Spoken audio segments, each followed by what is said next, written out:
Sure, I'm ready. Well, thank you, Amy and Tammy, for being on. And as other people come on, if they do, they can just catch up where we are.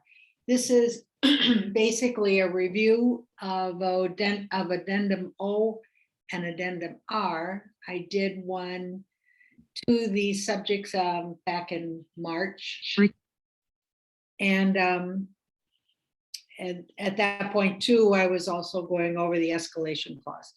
But this is really just zeroing in on Addendum R and Addendum O, because I have had quite a few calls and questions on what's in these addendums, and being aware that they are there, and the fact that if you're in a situation that involves occupancy with Addendum O or rental property for Addendum R, it's best to pull these addendums out and attach them to your offer, because it'll save you a lot of time and it'll give you the correct wording for these situations.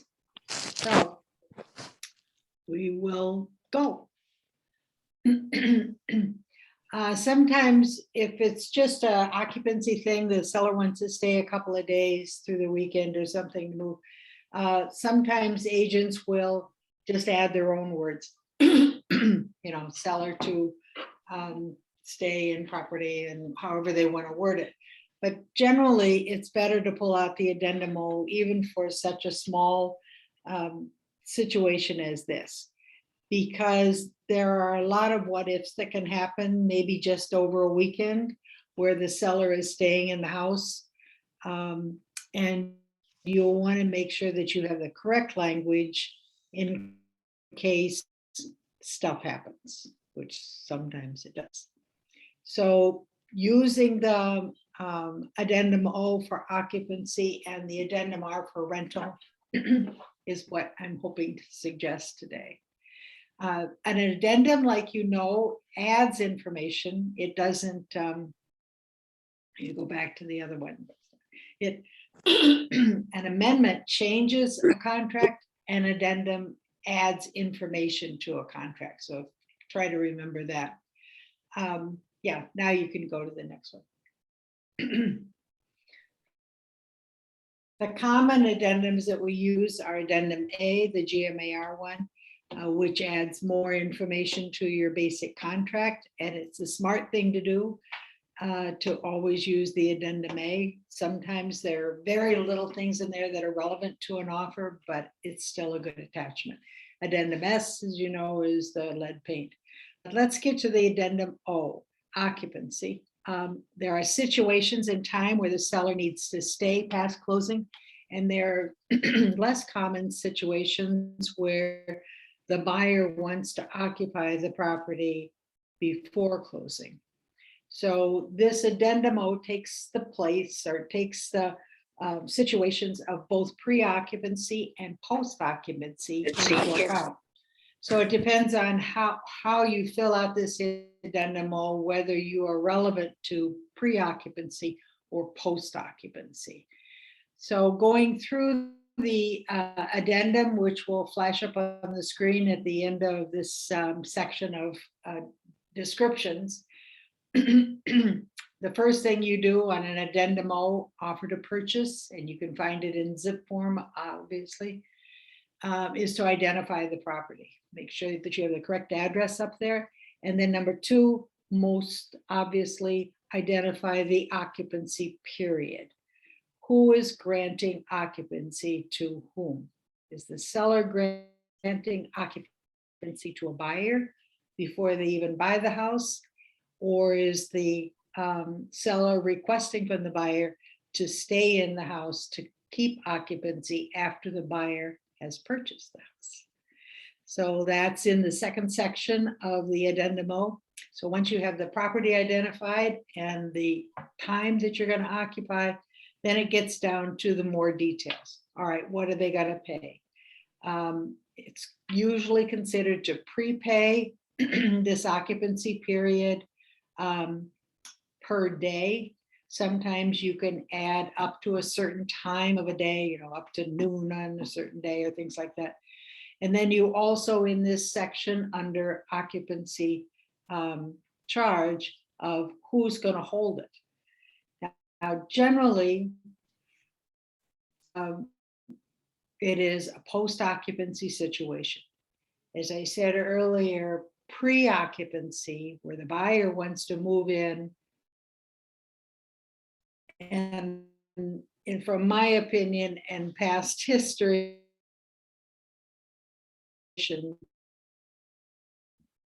a whole lot of stuff can happen in that pre-occupancy period where the buyer is in a house that he hasn't bought.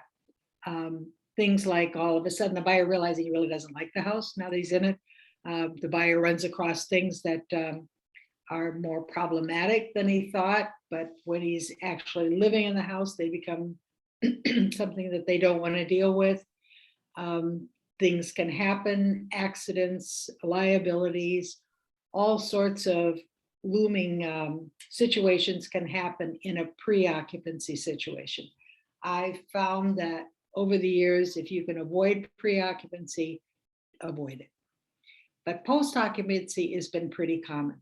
And especially in our market that we've had since the beginning of the year with the high competition of offers, post-occupancy has actually been very common because it's a benefit to the seller sometimes if you let them stay in the property past closing to get things tidied up, to be ready for their next purchase, whatever the reason.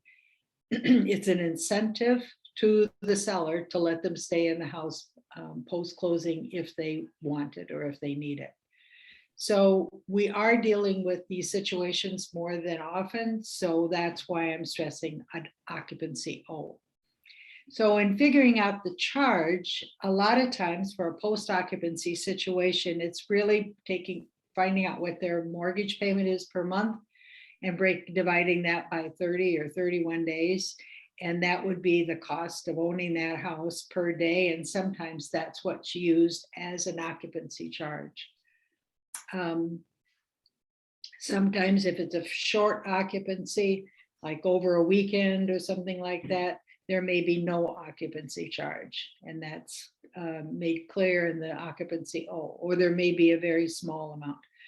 At that time, when it says prepay, that occupancy charge is dealt with a closing statement. And then what you have to do is figure out, well, what if he moves out earlier than the time he's paid for? What happens to that remainder money? That's addressed in this section of occupancy charge as well. Is that leftover money going to be refunded or not? And then it's also addressing who's going to hold that money. Does it stay with titles? Does it stay with the seller? All kinds of situations can evolve from that, obviously. But the reading is that you just put down that it is held by blank, and you fill that in. And then again, you have the choice of any unearned portion of the occupancy. Does it go back to the seller or does the buyer get to keep it? So you fill that out, and each one of these sections are started with a box that you check, make the X in the box to make sure that it's being part of this charge to you, to your offer. If you can not say you're not going to charge any occupancy charge, then you'd put an A in that box and not an X. So the next section in the occupancy O is the security deposit. If it is a longer occupancy, you probably should get a security deposit in case things go wrong or in case there's some kind of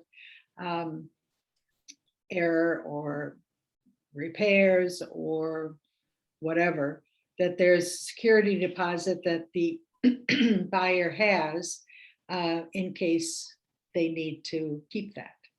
So in the security deposit, it says that the occupant, the seller in these post closings, shall prepay the security deposit along with the charges in the closing statement. And And then it'll be, it also asks who's going to hold this security deposit, probably the same people that are going to hold the occupancy charge. And it'll be refunded to the buyer upon closing of this offer. Oh, excuse me, that's a prepay. In a post play, it'll be refunded to the seller at the end of the occupancy. If you're not going to have a security deposit in this occupancy period, you mark an NA there.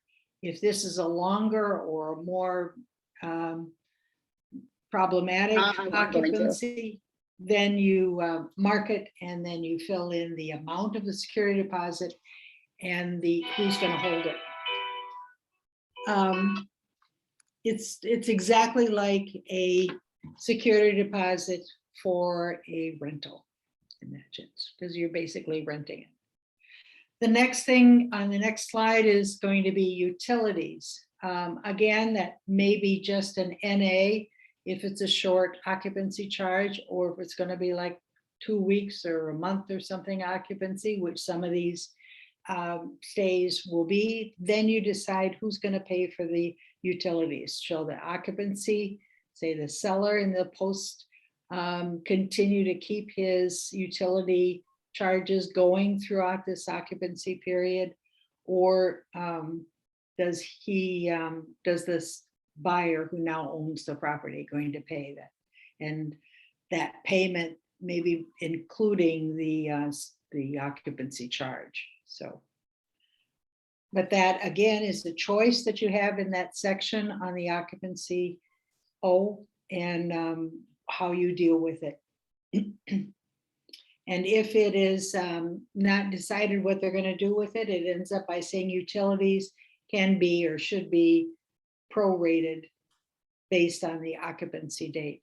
So like the other things that are prorated in the closing, the utilities will be prorated through the occupancy date. The next section is maintenance. Occupant will be responsible for all routine repairs and normal maintenance. But what if there's some major repairs and major maintenance going on? It's a good idea to include that, and then it gives you a blank line on line 34 of that occupancy addendum to set what's the cap. So major repairs and major maintenance items costing more than blank will be the responsibility of the owner.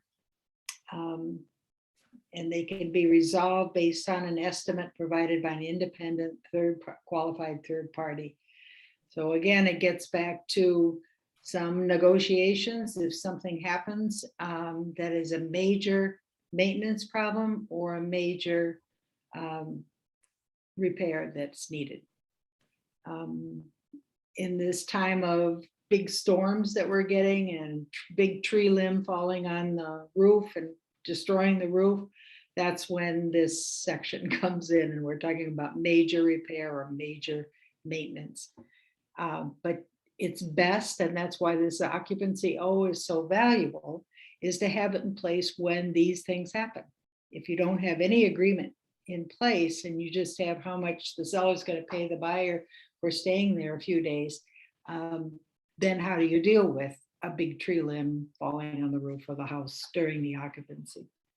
So that's why the Addendum O is repeatedly recommended.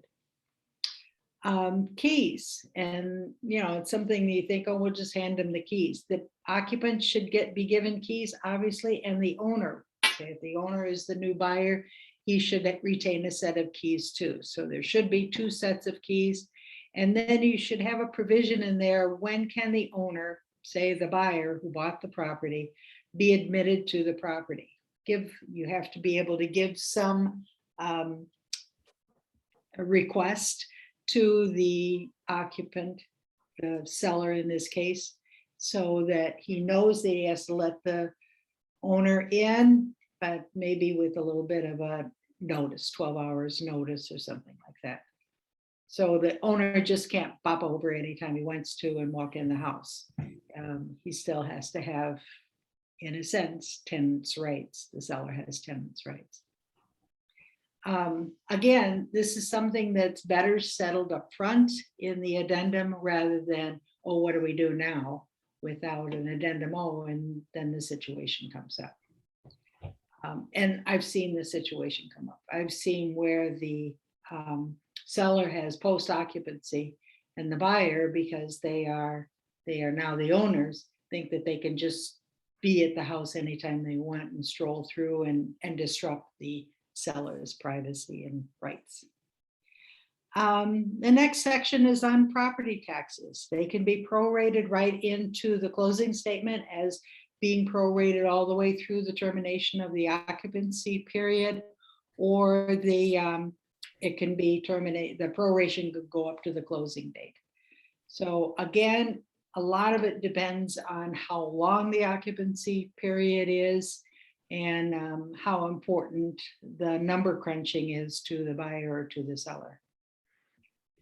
And then the final one, the termination, under property taxes, let me just say, under the property taxes section and the termination section, which I'll just briefly explain, and under other, those final three sections have a box in front of them to decide, is this going to be pertinent to your offer or not? So under terminations in a post-closing occupancy, if seller fails to give possession back to the buyer, your rights are, the buyer may initiate legal action to recover possession of the premises. Now, you hope this doesn't happen, but I've seen situations, I have stories where the seller doesn't want to move out, or the seller doesn't want to move out on the pre-agreed time period. So this clause is in there for a very good reason, that the buyer has these rights to terminate the seller's occupancy. Now, in a pre-close situation, and the transaction doesn't close on the day of the offer, so the buyer was going to occupy the property before the closing date, and say the closing date changes, then the buyer will surrender possession of the premises to the seller within days of the scheduled closing. So they have it set up for you for as many situations that could possibly happen, and to prepare in writing what the solutions are going to be. And this one under termination is something nobody wants to see, but it does happen. I've seen it happen. So that's pretty much the, no, it isn't. There's one more slide, I think, on that. There is a small second page of the Addendum O. A lot of people miss it, but it is part of the Addendum O. And if you're using it, you have to use both pages. But the final one is the use of the premises. Means they can't set up a little retail shop in the property, or they can't, certain things they have to do, or anything, any improvements or whatever they want to do. Of course, that has to be at the permission of the new owner. Hold harmless. This is always thrown in, but the occupant shall hold the owner harmless for all liabilities, claims, and expenses resulting from the occupant's use, possession, and occupancy of the period. That phrase has to be in there for the attorneys to start their situation. So, and then also, this is not, even though I said this sounds like a lot like a rental and a tenant's rights and landlord rights, they make it very clear on page 2, final section, this is not a landlord-tenant situation. It's called occupancy. So that's pretty much for Addendum O. Again, if you have questions, your own situation is going to be a little bit more complicated, and what the situation you need in your offer, please call Steph or me, and we can help apply this to your situation, to your buyer, your seller. Again, post-closing occupancy where the seller stays is very common. I would try to avoid pre-occupancy if possible. Here's the way the Addendum O looks. And those are the sections that I just went over. And the wording in there is, especially under security deposit, is pretty clear. But again, it just shows the value of using this addendum and not to try to make up your own words in your contract. And so here's the second page. It just shows those final three, but very important parts of the agreement. Now, this is initialed, not signed, but initialed by the buyer and initialed by the seller to acknowledge that they have received this and they've read a copy. It's not a binding contract. It's a notice that they've received it. So keep that in mind as well. And then All just right, go ahead. I was just going to comment, if you do add the addendum O after an accepted offer, you would be attaching it to the offer, adding it to the offer via an amendment. So, right. And that will actually have the seller's signature and the buyer's signature that they agree to use the addendum O. The addendum O doesn't have the authority on its own. Good point, Steph. all right. Any questions about addendum O? Has anybody used it? Has anybody had any problems with it at all? Okay, you know it. Now you know it. So now we're going to go to the addendum R, and this is if you're writing an offer or if you have a listing, but this is originally intended to be attached or used with an offer to purchase. So it's really something a buyer's agent should be looking at and responsible for. And I would certainly say that you really should be a buyer's agent in order to attach an addendum R. If you are, that is part of the extra duties that a buyer's agent should do, and not necessarily a duty of a agent for the seller. Okay, what was the chat? Amber was just clarifying that the addendum O, or simply executing an addendum O, doesn't add it to the contract. We should use an amendment. Yes. Correct. Yeah. And that was a very good point that Steph brought up.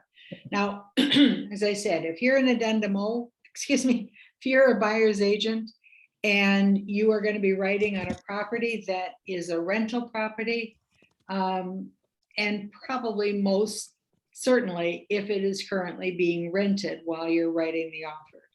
If it is a rental property and not rented, the addendum R really isn't of any value. But if there are tenants in there, even though if they're leaving before closing or at closing, you really should use the addendum R to protect the rights of the buyer buying a rental property.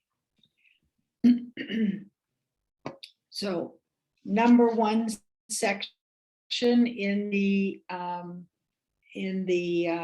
addendum R is, of course, identifying the property, and then talking about, it has a list with a checklist set up of personal property that's in the rental property.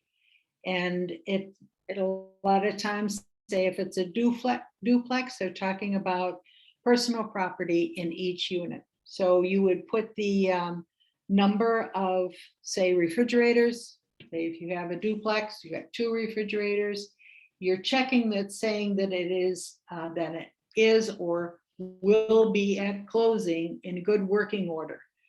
And it's a way for you as the buyer's agent to request from the seller, the listing agent, that these personal property items that are included in the rental property are in good working order. So it doesn't mean that they're new or anything. It means that they are in good working order for the property, and it shows the number of how many of these appliances are. The next section in the addendum R is called the rent schedule, and there's a place to mark for each unit number. It'll take up to, I think, 6 units, but most likely you're going to be dealing with either 2 units or 4 units at the most. But you put the unit number. Now this is the buyer's agent putting the unit number, what they know about the lease, what they know about the rent amount, what they know about the security amount, any delinquent rents and penalties leveled. So the parties agree the following proper information is current or while writing on used by you have this information. So it gives you blank chart on to fill out what you have. The next section is the leases. Copies of the leases of all current leases and rental applications for all tenants are either attached to the offer, because the buyer's agent has them at this point, shall be furnished to the buyer within so many days of acceptance. So it's very important that pretty much at the onset of writing an offer of a rental property, the buyer's agent should have or will soon have information about the leases or rental applications of someone coming in. And it says buyer may deliver written notice of no receipt or disapproval to the seller within so many days of acceptance, and this offer shall be null and void. So if you get this information and you realize this is not functional, this is not working for me, the buyer, you can back out on this information. So if you're the listing agent of a rental property, it's best to have all that information at the buyer's agent's fingers as soon as possible. You don't want to wait a few days and then get it over to them, and then they find out they don't like what's in it, that they can null and void the contract. So the copies of all current leases, sometimes the lease is not a lease, but it's month to month. And it's something that the buyer's agent should know. Is there a lease on this property, or is this tenant living there month to month? That's important information for a buyer to know, and very important information for a listing agent to furnish to the buyer's agent. Indemnification is the next one, and it assigns all rights, titles, interest, and leases to the buyer, and the buyer shall assume all these duties at the time of closing. So it just means that when closing happens, the seller, the current seller right now, is no longer obligated to fulfill these duties to the tenant. It is something that the new buyer has to assume these duties, and all of the interest and rights and title should be given to the buyer at the time of closing. So the indemnification makes it very clear whose responsibility is whose, and when it starts. The next section in the Addendum R is the actual rent, and when is the rent? What do you do with the rent that's coming in while the contract is progressing and going to closing? All rent for the month of closing shall be prorated through to the day prior to closing. And seller may collect any delinquent rents which was due before closing for the seller's account. I just make sure that all these things are tidied up by the current seller, and then all the rents due for that month are going to be prorated on the closing statement. The next section is basically the same thing. What do we do with the money in the security deposits?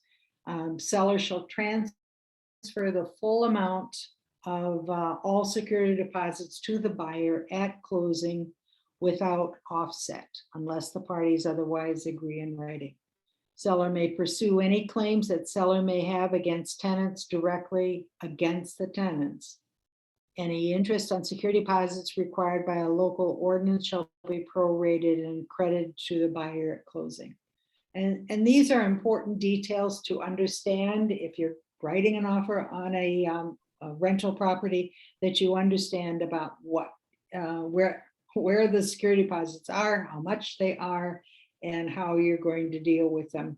But the Addendum R says they are going to be prorated, excuse me, they will be transferred at closing in full.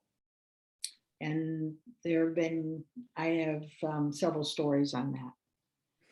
The next thing that is on there are the tenant records. It's just transfer, buyer, seller shall give to buyer copy all the tenant records at closing, including check-in reports, payment records, correspondence, notice. There are some obviously owners of rental properties that don't keep any tenant records, but if they do, they have to give them all to the new buyer. And within 10 days of closing, and there's a choice to strike whether the buyer shall give all tenants a written notice advising them of the sale, or does the seller give all the tenants this written notice advising them of the sale. We just had a situation not too long ago where the tenants were never given notice. I don't know what they thought about the sign in the yard, but they were never given notice that the property was up for sale, and they were disputing that. Next section is a change in status. Seller shall give buyer prompt written notice of any like tenancy termination, unit abandonment, material breach of lease terms, or rent delinquency continuing for more than so many days, occurring after the date of this offer. And that's important. Any of these changes in status occur after the date of the offer. Unless otherwise agreed to by the parties in writing, seller should give delinquent tenants appropriate notices of default, evict tenants who fail to timely cure the defaults, sue evicted tenants for delinquent rents and damages in excess of their security deposit, repair damaged units, and re-rent vacant units. Obviously, this whole section of change in status is necessary.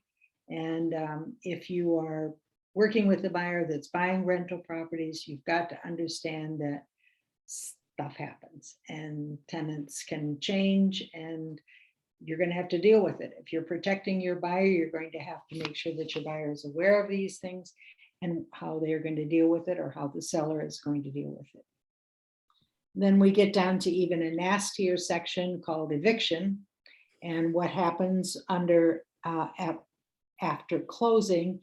You have a choice of buyer or seller shall complete any eviction action. Now, the seller can only do it if they've started eviction action. They can't obviously start it after closing. That began before closing at that party's cost. Seller shall have buyer submitted as plaintiff in any pending eviction action at seller's cost. If buyer must complete the action, if seller gave tenants notice prior to closing to vacate the premises and the tenants have failed to comply with that notice, the choice of seller or buyer shall take all steps necessary to remove the tenants, including the filing of an eviction report action at that party's cost. All right, all of these sections up to this point of eviction are not a choice in Addendum R. They are statements. They are statements, some with choices, whether it be a seller or buyer choice, but they are statements that you must deal with if you're buying rented property. And so you don't have the choice to mark it with an X or mark it with an NA. You can probably cross a section out if you don't want to deal with it or you don't think it is pertinent to this property at all. But for the most part, it's best to keep them all in and not cross them out, and make sure that your client is aware of what each one of these sections means, what the responsibilities are that they have in buying a rental property. And it may seem very cursory and easy to go in and just buy a duplex and blah-de-da and go to closing and then you take over. And but obviously from the addendum R, there's a lot of what ifs that can happen. And some of these what ifs can really be considered actionable situations and liability situations. Now, the last two sections, requested vacancies and new vacancies, do have a box that you can mark if it's relevant to your offer. And I've seen the requested vacancies a lot. You want to make sure that you have it in writing, attached to an addendum to a contract, that just like the addendum O, that you are making sure that it's in writing that that tenant that's in there now is going to be gone by closing. And this one is used quite a bit. The seller, the new buyer wants to either rent it them, move in there themselves, or already has a tenant or two and wants to move them in. And you want to make sure that it's in writing that the properties will be vacant at closing or at a certain date. You can put in a specific date. If these tenants do not timely vacate the premises, either the seller or the buyer shall be responsible to take all steps necessary to remove the tenants, including the filing of an eviction notice at party's cost. So that's a very important choice in the addendum R, and I've seen it ignored and then realize that they've got a problem because they didn't request it in writing. New vacancies also are something that you can have a choice to add into this or not. That's just properties that were vacant on the day of the offer when it was written, now have the option, now have a new tenant, and the buyer shall have the option to give seller written notice, and this offer shall become null and void. So sometimes the seller doesn't want to wait and wants to collect maybe 2 or 3 months of rent and brings in a new tenant after the offer is written. So that is a mark that you can check if that's relevant to your offer and you want to change it or be a way of getting out of the offer. And then, of course, there's a couple of lines for additional provisions that would be unique to your offer and your situation. So that's all there is to the addendum R, but again, realize that it is an awareness addendum as opposed to making a choice of which section you're going to select or not select. But it is important to use the addendum R if you're writing on an rental unit, no matter how small, no matter how seemingly easy. It's good to have that addendum as backup to your offer. And again, just like the addendum O, you need an amendment to attach it to your offer if it happens after you write the offer. If you are writing it with the offer, that's one of the things on the back page of the addendum A that you add what addendums are added to the offer. So you put addendum A, addendum O, addendum R are attached to the offer. If you're writing these addendums into the offer after you've written the offer, then they have to be attached by an amendment. Okay, any questions on addendum R at all? I'm gonna pull it up real quick. Okay, has anybody used the addendum R? Didn't use it and wish they had? I've used it. What was your experience, the addendum R? Yeah, I've written a few times and then I finally had an accepted offer on a duplex recently. So I used it and it seemed to work fine. Good. Good. Again, before these addendums were added to our library and by the WRA, it meant that the agents had to put all this in writing in their offers, and obviously weren't aware of some of the things they had to put in their offer. And there were a lot of problems with writing, especially on rental properties and on occupancy situations. So the addendums are very valuable, and they are in our zip form library, and they're also in our, I don't think we have a specific one. These are WRA. Yeah, it would just be in the WRA zip forms Right, library. zip form. Right. So yeah, just a one pager. Mhm. And again, it has a place for initials because the attachment is to the offer. And then I was just going to make one more comment. If you want, I'm not even sure if it's necessary, but under the lease section of an offer to purchase, you can always refer to the addendum R on that line. Right. So, Yeah, and that way, as I said, you're not taking up a lot of space in the offer, and you're also making it very clear that you and your buyer have thought this through. mhm. Because you don't want to be the listing agent trying to educate the buyer's agent on, oh my gosh, you should ask for this too, because it will result in problems if not.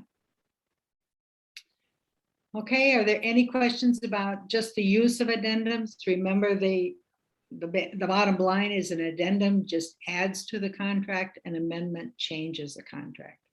So that's why you need an amendment to add an addendum. Any other thoughts, questions? General questions as well. Or Mhm. Just a general one.